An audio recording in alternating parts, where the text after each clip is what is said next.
Cara, no dia 2 de fevereiro, um termo começou a se popularizar dentro da modinha de inteligência artificial, que foi o termo vibe coding. Se você não ouviu falar sobre esse tema, nesse vídeo eu vou te mostrar principalmente o que é o vibe coding, como é que você pode se beneficiar disso como uma pessoa não técnica ou até mesmo técnica, e você entender o que é que quer dizer isso, o que é que tem vibe a ver com programação, e aí também a gente destrinchar como é que tudo isso pode levar a algo ainda maior do que a gente está observando aí com as inteligências artificiais. Para começar essa temática, eu quero mostrar para vocês aqui uma anotação, né? Na verdade, um tweet do Andrej Karpathy, foi justamente aí parte do time cofundador da OpenAI, e ele é um dos maiores influenciadores de inteligência artificial aí da atualidade na gringa. Ele faz conteúdo relacionado no YouTube também à inteligência artificial, a deep learning, etc. No dia 2 de fevereiro ele fez um tweet falando sobre esse termo de vibe coding aí. Eu quero que vocês deem uma olhadinha e a gente lê junto, né? Tá surgindo esse novo tipo de coding, né, de programação chamado vibe coding. Você é basicamente entregue nas vibes, nos sentimentos que você tem para justamente embrace, né, você ao potencial máximo dentro da sua criatividade e você esquecer a parte de que o código existe. Ele fala isso. Isso é possível porque os LLMs existem, né? Os LLMs são os Large Language Models, que são as inteligências artificiais que a gente faz o uso no nosso dia a dia. Tem o Claude, tem o ChatGPT, que é o mais famoso, tem o Gemini, enfim. Só que o mais comum, né? E até o que ele fala aqui no texto é o Cursor, né? Que é justamente uma inteligência artificial que ela é verticalizada para programadores, né, para auxiliar programadores a aumentar a produtividade em código e também para pessoas curiosas fazerem código com linguagem natural, né? Então, basicamente, o vibe coding é você conseguir codar, você conseguir programar com linguagem natural. Então, por exemplo, imagina que você abre o chat GPT, no cursor existe uma aba de um chat como se fosse o chat GPT, e aí você escreve. No meu caso, eu já testei assim, me faça um servidor de Minecraft focado num tipo de jogo, faction, survival, etc. Ele gerou um código com todas as características, ele gerou o servidor, fez tudo isso, tudo automático com um prompt e alguns enters na tecla de aceitar o código, né? Então, até ele fala aqui, você basicamente consegue codar, você consegue criar coisas com linguagem natural, e isso é muito bacana. Você vai conseguir alcançar um potencial que antes, né, você sendo não técnico não conseguiria. Então, é algo muito interessante que, beleza, até tem alguns códigos que acabam não funcionando, porque eventualmente erros acontecem, elas alucinam, mas até mesmo quando você envia o código para a plataforma, para o chat lá da inteligência artificial, você consegue ver que ele, muitas das vezes, ele consegue corrigir. É isso que fala aí no tweet o Karpathy. Então, cara, a primeira vez que eu ouvi falar de vibe coding foi justamente um amigo meu que trabalha com Venture Capital, que ele sempre tá muito antenado nisso. Ele trabalha num fundo de Venture Capital lá no Brasil.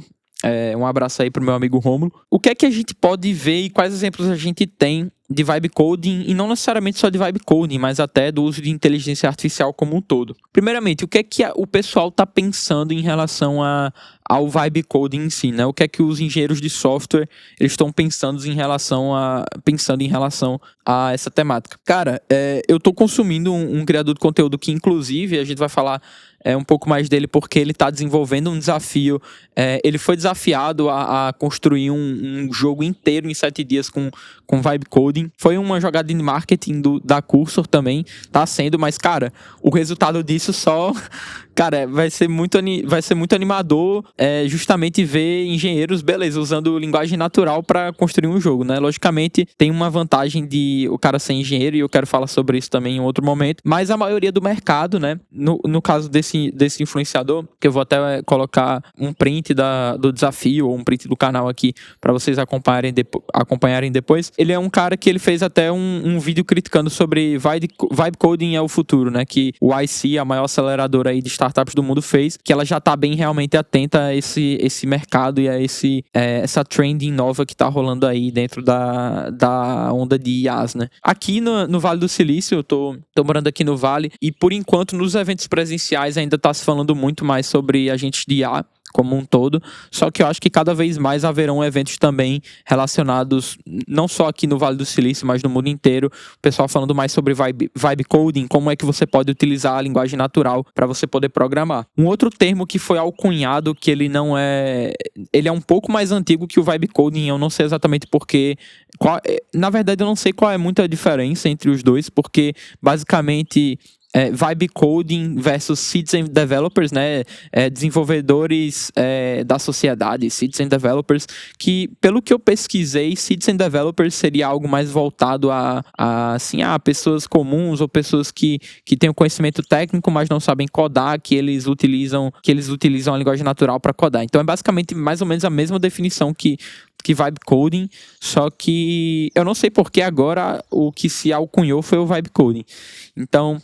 Enfim, né? Quais são os desafios legais que estão acontecendo relacionado a essa nova palavra? Tem esse desafio dos 7 dias que eu te falei, né? De um criador gringo, deixa eu ver aqui se eu mostro para vocês em detalhes, que é o Prime Time, tá? Esse cara aí, o Prime Time, ele simplesmente está utilizando aí 7 dias o desafio para poder construir um jogo do zero. Tá no dia 2 agora, a gente tá gravando o vídeo no dia 22 de março, então talvez demore um pouquinho. E, cara, é um novo mundo, é uma nova tecnologia, são novos tempos. E se você acha que não é possível, nunca será possível, se você é técnico, programar utilizando linguagem natural, acho que você tem que rever um pouco os conceitos. Logicamente, vai demorar um pouco, talvez nunca se abandone o código completamente, no caso, um cara técnico completamente, mas também é uma oportunidade, e aí é onde eu quero conversar com você, né? Provavelmente, se você clicou nesse vídeo, se você tá vendo esse vídeo, você é uma pessoa não técnica e quer entender como é que você vai se beneficiar justamente do Vibe Coding, né?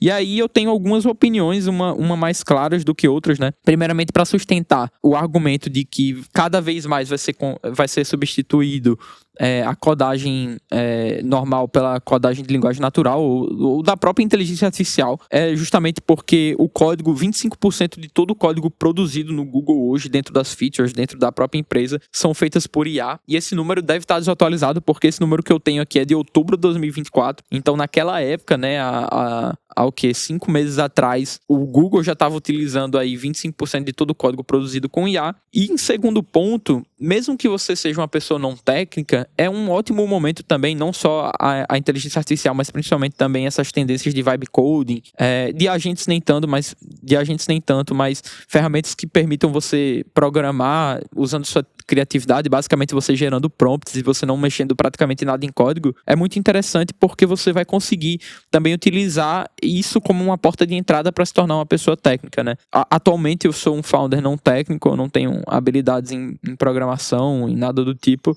mas eu já estou, e até no meu vídeo passado eu falei sobre quais ferramentas eu vou desenvolver para me tornar uma pessoa técnica, ou pelo menos que eu consiga conversar com um engenheiro, com o meu co-founder, de igual para igual, ou pelo menos que eu consiga entender o que é que ele está me passando em relação à tecnologia, né? Então, se você não viu esse vídeo, também recomendo muito, porque ele fala muito sobre times, sobre habilidades que você pode desenvolver e como é que você utiliza o que você sabe hoje para você conseguir expandir e se tornar um diferencial competitivo dentro dessa desenvolvimento de habilidades. Então eu vejo que também é uma oportunidade muito grande para nós não técnicos utilizarmos isso para nos desenvolvermos como pessoas técnicas, né? Então, sempre que eu estou estudando agora programação também, logicamente, né? Eu tô estudando um pouco de Python, um pouco de Excel, nada muito sério ainda, nada muito aprofundado, porque quero me desenvolver na parte de análise de dados, que não é ciência de dados, eu quero me desenvolver como análise de dados, então estou estudando até muito mais estatística Excel do que o próprio Python em si, e eu quero que justamente eu tenha a possibilidade de, por exemplo, eu não sou um desenvolvedor full stack, que eu estou programando em Python, eu estou focando muito mais numa linguagem que é orientada a dados e análise de dados, mas, é muito legal, sei lá, você ter a possibilidade de, como eu fiz, eu poder programar um servidor de Minecraft. Cara, eu vou pedir para o meu editor aqui mostrar um pouco em algum B-roll como é que foi essa experiência. Eu fiz um servidor com linguagem natural e ele basicamente me retornou o mundo com as configurações, com plugins anexados. Não ficou perfeito, mas assim, eu sabia que, cara, aquilo ali, se eu tivesse o mínimo de conhecimento em Java, o mínimo de conhecimento técnico para fazer um servidor, ali já seria a ferramenta mais que suficiente para eu fazer tudo sozinho muito mais rápido e de uma maneira muito mais eficiente, e até mesmo se eu não soubesse, eu iria aprender ali na hora que eu estivesse construindo isso. Então é uma baita oportunidade para você que não é técnico se aprofundar, estudar um pouco mais sobre vibe coding, como é que você pode se beneficiar disso. E, cara, se você tiver a oportunidade, baixa o Cursor, é cursor.com, é a que eu experimentei. Tem algumas outras, tem, por exemplo, o Windsurf, tem Lovable, só que o Cursor é a plataforma de inteligência artificial que está funcionando mais para esse de vibe coding. E dá uma checada também na gringa aí, que eles estão fazendo esse jogo aí, tá no dia 2. Daqui a 5 dias a gente vai ver o resultado final. Se esse vídeo ainda não tiver saído até lá, vou mostrar também como é que foi o resultado. Cara, só realmente aproveitem a oportunidade, que eu acho que é um ótimo momento para todos nós para aproveitar isso e aí se desenvolver profissionalmente e como empreendedores também. Seja você empreendedor, seja você que queira se adaptar ou construir uma carreira que tenha envolvimento com tecnologia ou não necessariamente com tecnologia, né? Eu acho que isso vai cada vez mais se tornar algo comum. No Brasil a gente vê pouca gente falando sobre isso, sobre vibe coding, mas também valorizando pouco a habilidade técnica em si. Aqui na gringa, aqui no Vale, principalmente, se você não é técnico, eles não vão... Assim, o investidor, ele nem vai conversar com você, mas se você não é técnico e você vai para eventos e conversa sobre isso, eles até escutam você, eles têm uma cultura bacana. Só que, cara, quando você é técnico e você consegue conversar de igual para igual, pelo menos entender do mínimo do que o cara faz, faz muita diferença. Então, acho que se você tiver oportunidade e tempo para se desenvolver dentro de alguma área que seja correlato ao que você faz hoje e você não é técnico, faça isso e faça um bom uso do vibe coding. Abraço.